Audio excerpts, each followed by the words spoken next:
Hey everybody, today we're going to be taking this 20 by 14 and making it part of a drum shell bank that I will be showcasing once this shell and a 14 by 14 that I'm wrapping is done.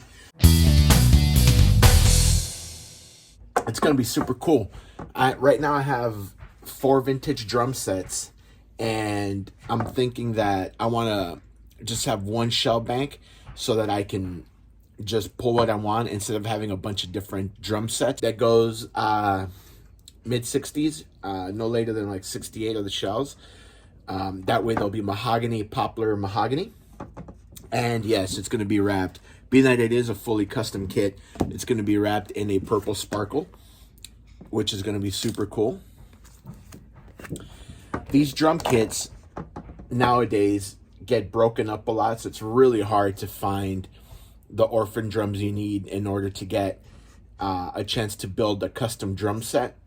So after just a very long time of waiting and waiting to see if something would pop up, and with people wanting almost $1,000 and in some cases over $1,000 for a 14 by 14 drum shell, I've decided to just go ahead and build my own.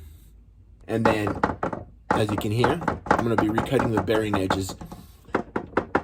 That is what happens when you don't keep your drums assembled. Let's start. So I've given this a rough sand, especially around these seams right here. As you can tell by looking at the shell, this was never wrapped. This was stained or a Duco, because you don't see any kind of a wrap in between the outer layer of the outer wraps.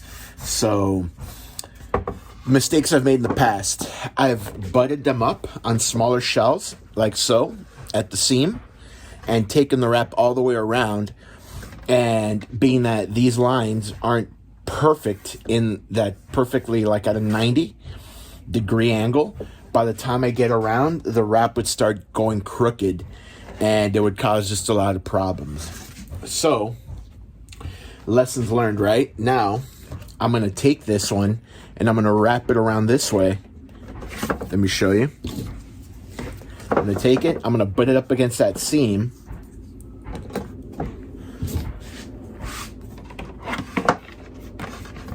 As such. Okay, so it's going to be glued down like this. But the center of the shell, okay guys, the center of the shell, and I know the center of the shell because that's where the badge is going to be right about here. Actually, let me show you. If you go over the center, so as you can see, that's dead center right here of where the badge is going to be, and dead center on here. Okay, as you can see, the wrap is nowhere near on center with that. Okay, once again, that's simply because this drum shell was never wrapped. Okay, this was painted or stained originally, so all they do is try to like hide the seam down here at the bottom of the shell. When they're wrapped, they make it more of a point to make it so that that seam is dead center, so that when they drill the vent hole for the badge, you know, they're completely opposite 90 degrees. In this case, that wasn't necessary. So once again, Ludwig just kind of like pushing drums out, it's off center. So instead of being like somewhere over here where it would make it dead center, it's off to the side. So now when I take the other wrap that's going to go around it, it's going to have to wrap like this. So it won't be centered, and I'm fine with that, because once again, it's going to still be at the bottom, so it won't be visible. But that's just something that if you guys are going to start wrapping drums and you decide to wrap a shell that was never originally wrapped, little things that you're going to run into, okay? So don't trust, once again, don't trust that seam of the outer ply to be completely square, because it's not. And how I found that out is I took a tiny little torpedo level, those like 10-inch long levels, and I just butted it up against the seam, and yeah, it was pretty off center. Not to mention the fact that, once again, the shell itself isn't square.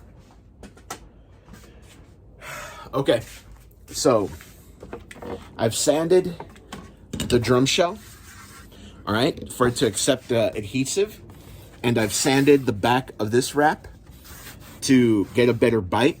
we're going to drop the adhesive on here. We're gonna brush it on using the 3M Fast Bond. This, by the way, guys, is about a quart, I believe. Yeah, 1 quart, and it sells for about $45. It is a little expensive, but it is worth it because it'll give you a really good bond. That being said, you get one shot at greatness, so make sure you are positive about where you want to lay this down before you do. Otherwise, it can land you in a lot of trouble. I've made that mistake as well. Luckily, it hadn't completely bonded to the shell, so I had to take it off. I had to scrape all the glue off the back of this. I had to resand the shell that I was wrapping, and it turned an easy drum shell wrap into something that took quite about an extra day. Make sure you watch what I do. Try and learn from it. Make some decisions for yourself on how you want to go about it, and then go ahead and go for it. So once again, seam is there. I'm going to butt this up because once again, it's only about, I don't know, a foot long. I don't really have to worry about this being totally straight because it's not going to throw it off. Now, if I were to use a complete or a longer sheet, and this is like a 16-inch drum, by the time I get around, I would have had an issue. All right, so here I'm about to add adhesive, and as you can see, use a Sharpie to lay out the edges of where the wrap is going to be. That way, when I lay it down, it lays on exactly where I want it to be so that the overall measurements are good. Do not remove the plastic off of any of your wrap. For the underside of the shell, you do have to peel the edges away a bit so that when you overlap the wraps, they do go on correctly. Otherwise, it's not going to work because it can have a layer of plastic wrap over the wrap itself.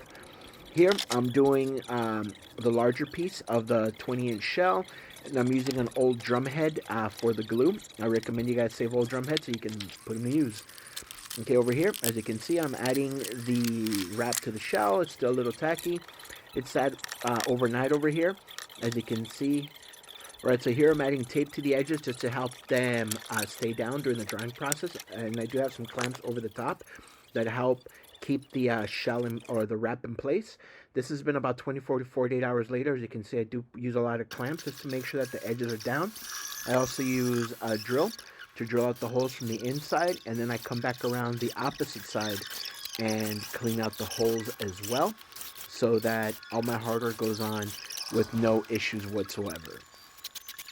When you're doing this, guys, make sure you take your time, that you're drilling the right size holes. You don't want to make the holes out any larger, so make sure you guys pre-measure all of that.